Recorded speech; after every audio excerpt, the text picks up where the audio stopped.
اینا پدر آیفون گرفتیم. اینم سر جون آدم شده بچیتون. اینا ماشاءالله از کجا کردی جان؟ فرداس کجا شده باشه؟ بسیار میشه خبرش ندارم. بشیر جان، بچه پدر یک دقیقه پیشم. بله پدر آمدم.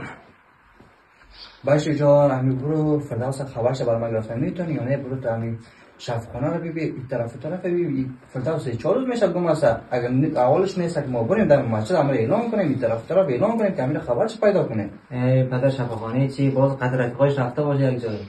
رفیق یک شب میشه دو شب میشه 3-4 شب میشه گم است. تو برو در خبرش وجله یک برام برسون.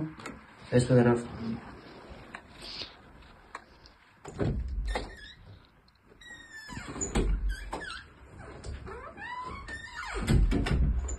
سلام علیکم. خوب هستین همسر؟ علیکم السلام همسر جان. همسر جان بشیر جان بیخی با وقت خطا رفت.